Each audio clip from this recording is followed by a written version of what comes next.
আমি কাৰ্যসূচী আৰম্ভ হৈছে পুৱাৰ পৰা পতাকা উত্তোলন তাৰপিছত আমাৰ দ্বাৰ উন্মোচন কৰিলে মৰিগাঁও জিলা পৰিষদৰ মুখ্য কাৰ্যবাহী বিষয়া সন্মানীয় অনন্ত গগৈ ছাৰে তেখেতে আহি ইয়াত দ্বাৰ উন্মোচন কৰাৰ লগে লগে আজি আচলতে আমাৰ কাৰ্যসূচী মুকলি হ'ল তিনিদিনীয়াকৈ অনুষ্ঠিত হ'বলগীয়া প্ৰাকৃতিকভাৱে ছাৰে কৈছে প্ৰাকৃতিকভাৱে নিৰ্মিত মঞ্চ প্ৰেক্ষাগৃহ প্ৰাকৃতিকভাৱে দিনৰ পোহৰতে কোনো পোহৰৰ সহায় নোলোৱাকৈ দিনৰ পোহৰতে প্ৰতিদিনে 1:30 বজাকৈ নাট আৰম্ভ হ'ব 1:30 বজাৰ পৰা 4:30 5টা বজাৰ ভিতৰত আমি নাট সামৰি মাৰিম প্ৰতিদিনে দুখন নাটক হ'ব আৰু ইতিমধ্যে আজি দেখিছে যে ভাগশেষ যিখন আমাৰ প্ৰথমখন নাটক আৰম্ভ হ'ব 1:30 বজাৰ লগে লগে আৰু দেওলগা মাছ ইতিমধ্যে তেখেতসকল আহি আমাৰ মাজত উপস্থিত হৈছে দ্বিতীয়খন নাটক 3 বজাৰ লগে লগে আৰম্ভ হ'ব ইয়াৰ দ্বিতীয় দিনা জীৱশ্ৰেষ্ঠ যিখন নাটক সেইখন জাগিৰোড মহাবিদ্যালয়ৰ যিটো বিভাগ তেওঁলোকৰ এক্টিং বিভাগ আছে তেওঁলোকে কৰিব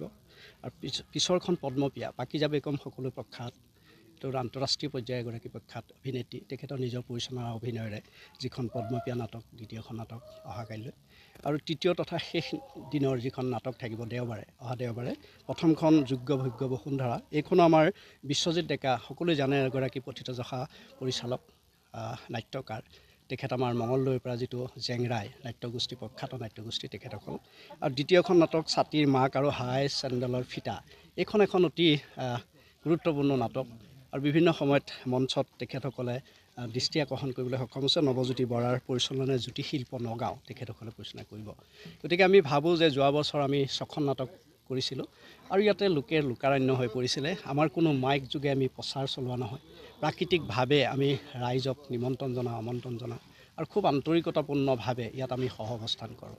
যোৱাবেলি নাটকৰ যিটো অভিজ্ঞতা তাৰ পৰা অনুভৱ কৰিছোঁ যে যিসকল দৰ্শক এবাৰ ইয়ালৈ আহিল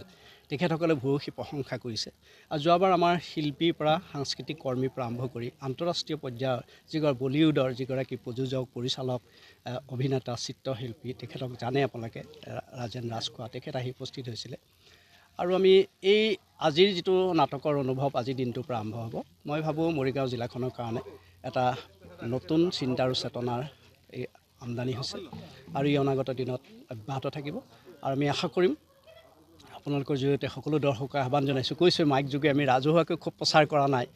সীমিত স্থানত 300 দৰ্শকে বহিব পৰা আৰু আমাৰ যোৱা বছৰ শিলৰ ওপৰতো দৰ্শকে অৱস্থান কৰি আমাক যি উৎসাহ জনালে তাৰ কাৰণে পুনৰবাৰ আপোনালোকৰ জৰিয়তে আপোনালোকৰ মাধ্যমৰ জৰিয়তে সকলোকে মনৰ আহ্বান জনালোঁ আহক আজি 1:30 বজাৰ পৰা নাটক আৰম্ভ হ'ব প্ৰত্যেক দিনে দুখন